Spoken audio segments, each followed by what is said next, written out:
Hey everybody, Sam Burge here with a review of a sequel to a movie that I reviewed a couple of months ago but never got to because a lot of stuff has been going on with my personal life and my social life, and I've been trying so hard to set up a time to do a review on this movie because at the end of this video we're going to have a real talk real quick, but let's get to the point of the movie. Scream 2. I just watched it and I realized how corny this movie was. It starts off with a retelling through a movie with the movie called Stab. It starts off with a retelling of that, and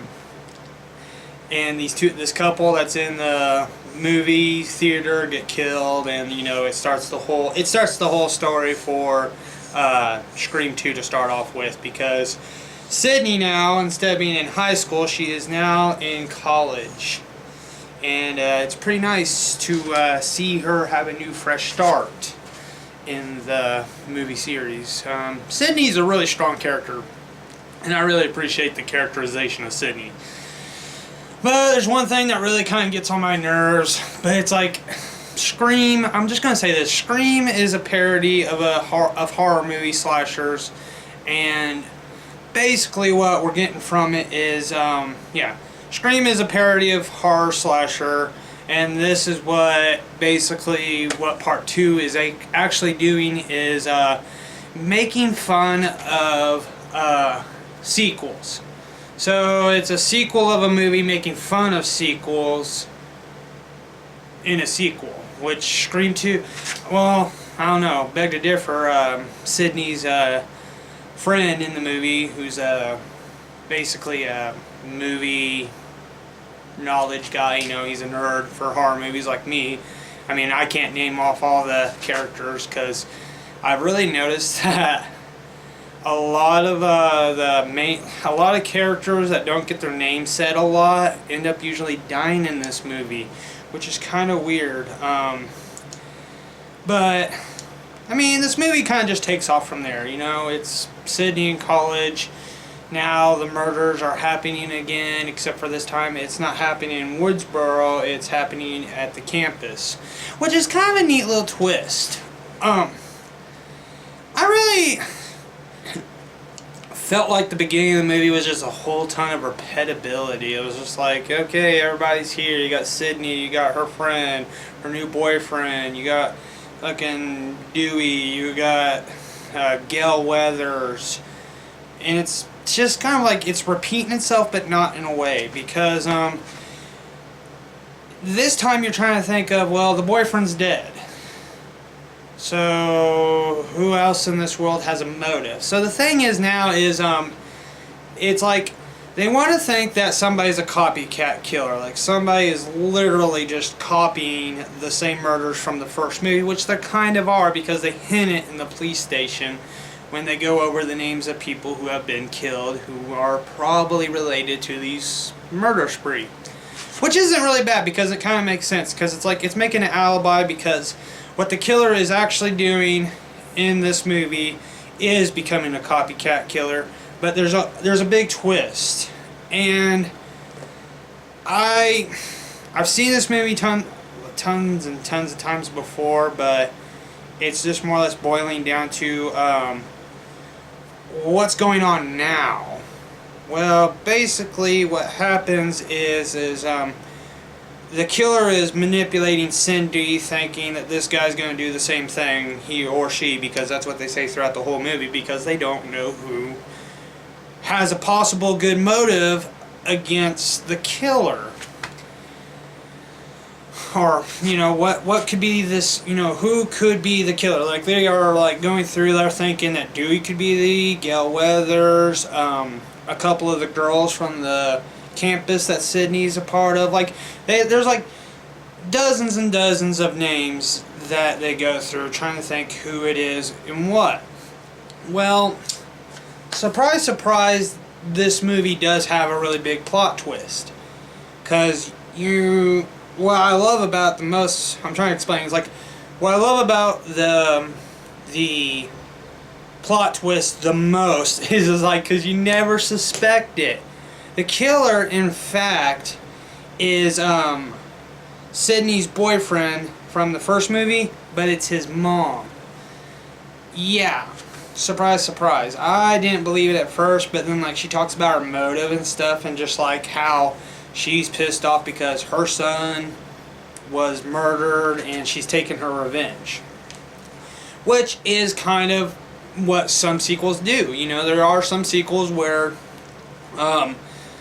one person gets killed. It's kind of like Jason Voorhees almost, like Friday the 13th. Like Pamela was killing in the name of her son.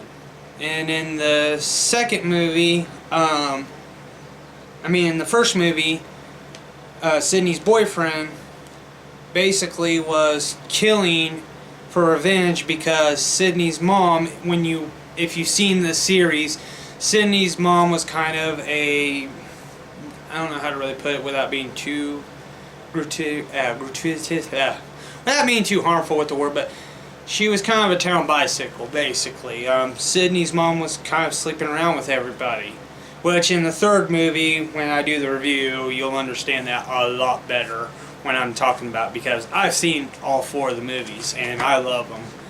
But, the second one kind of fell flat, though, a little bit. I didn't really care for this one as much.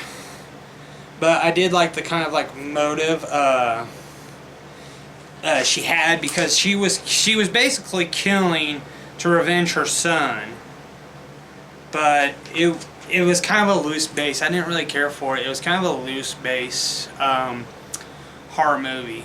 One of the saddest kills I would say that I've seen was the movie buff guy. He gets killed in this movie, which plays into the third one, which happens, but that's for another time and day, if you know what I'm saying. But it was just kind of one of those things is,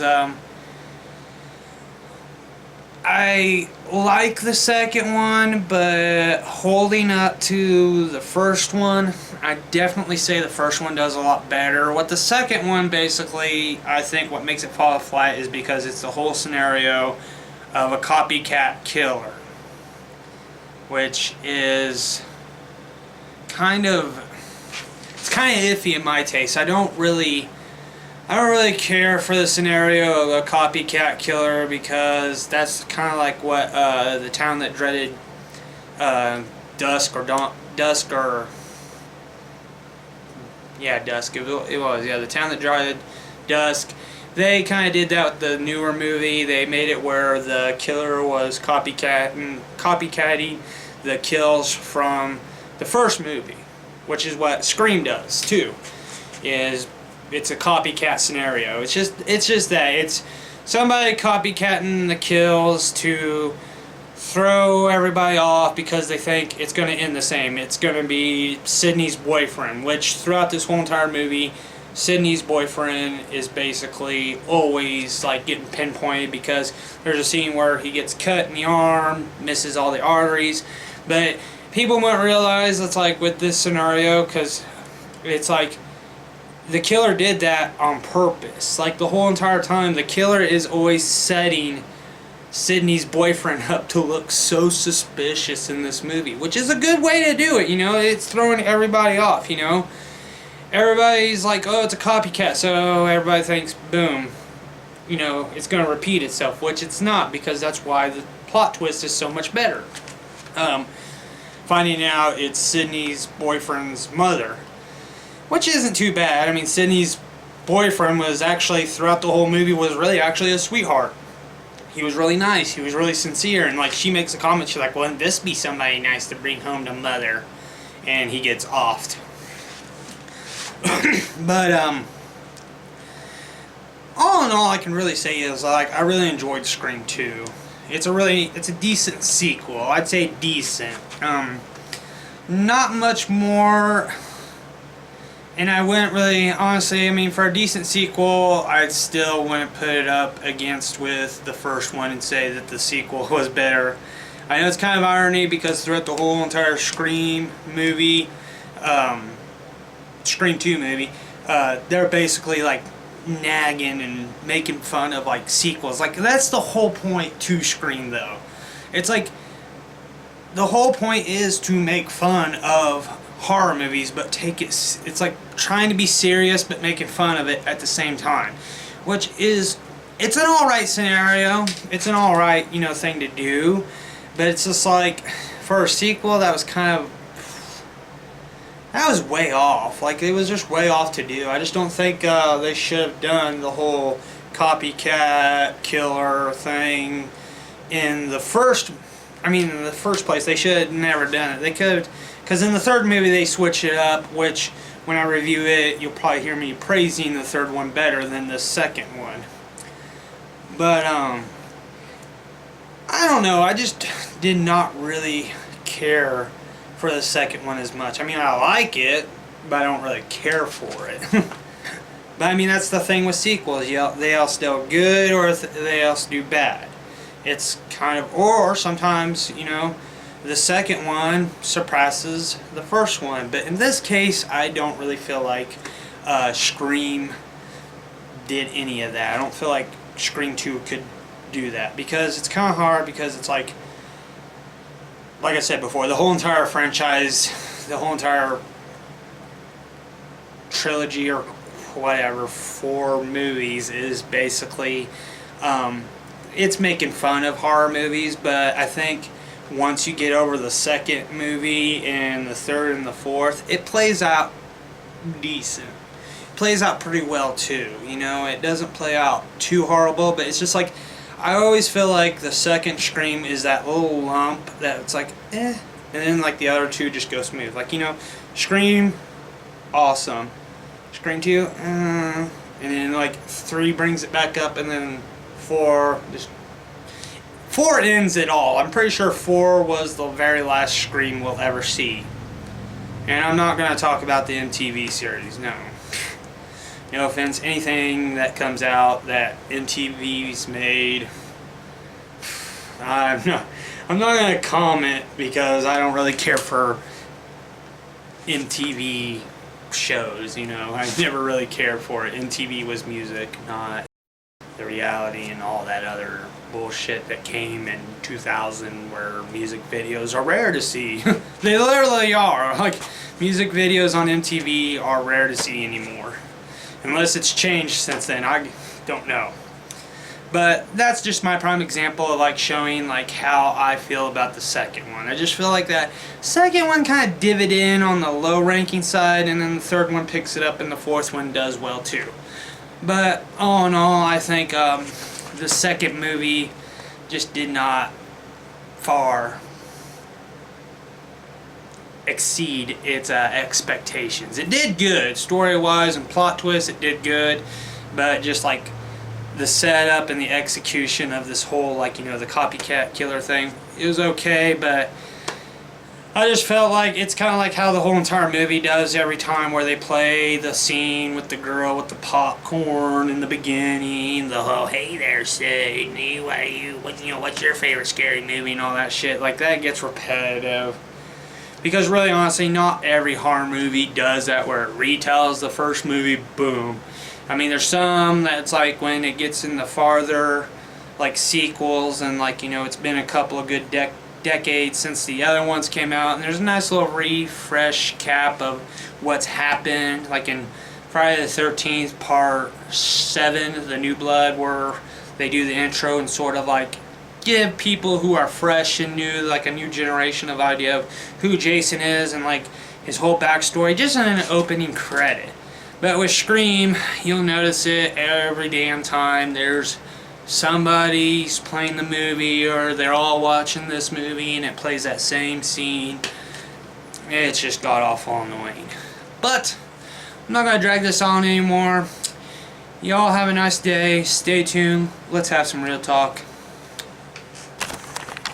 Okay, everybody, real talk real quick. I just want to say thank you all for watching to the end of this channel, or video, sorry. Just a little announcement to the people that do follow me on my Facebook and my YouTube. Here recently, I've been noticing my view counts, my little, you know, my dashboard telling me how my videos and which ones are good, which ones are bad, which ones aren't doing so well. And here lately I've come to a conclusion that it's like my gaming videos just aren't really cutting husk for my channel. Gonna probably finish out Mortal Kombat 11, and that'll probably be the last time you'll see a Let's Play. The only reason why I'm doing this is because, like I said, when I was looking at my dashboard, it seems like all my prop videos, my cosplay videos that I do, anything that I'm making or working, they excel so much better. And I mean, I don't know if it's because my gaming videos suck, because I don't get a lot of feedback, you know. It's really hard to work with anything that you got when you don't have the proper feedback, you know. I get a lot of feedback on my prop videos, like people message me about my props all the time, ask me questions. And this is what's made me come to this conclusion. It's like, I think anymore just with gaming, it's just not really for me. I'm kind of more of an arts kind of guy. I like to create, I like to make something. I'm not like a lot of the gaming community where 24/7 of my life is dedicated to playing video games. And as an adult growing up, I've kind of noticed that it's like I'm kind of getting tired of trying to be a YouTube gamer, because it's like I did it for fun, because I've said in a lot of videos, I've had people who played video games when we did like Let's Plays of Left 4 Dead and Mortal Kombat, but it's just like the people I once called my friends who were gamers, I've noticed they've all just kind of like cut me off in my life, because they now just would rather just dedicate, you know, instead of having a social life and hanging out with friends, they just rather just sit in front of the screen and dedicate their lives and every minute to that. And it's like, I don't know how to put it, it's like, that's cool that they are wanting to pursue it, but they don't go with anything with it. They don't really go far with it. I'm only a few of the people I know actually go to tournaments and stuff, and I'm supportive of that. You know, they really push themselves forward for that, and that's good. You know, I feel like people that, you know, if you're gonna dedicate yourself to something, be good at it. And this is where I'm at in my life, where it's like, I love playing video games, but I'm the most casual game player. I don't get mad. I don't really like rage quit. Like I might mutter under my breath a few times, but it's not like to an extreme as I've seen in other videos. I mean, my TV is still in contact, intact, not contact, intact. But yeah, bottom line is just that feedback would be nice. I ask for it. I don't expect it. I just ask. But when it comes to my props, excels my it just excels my gaming videos.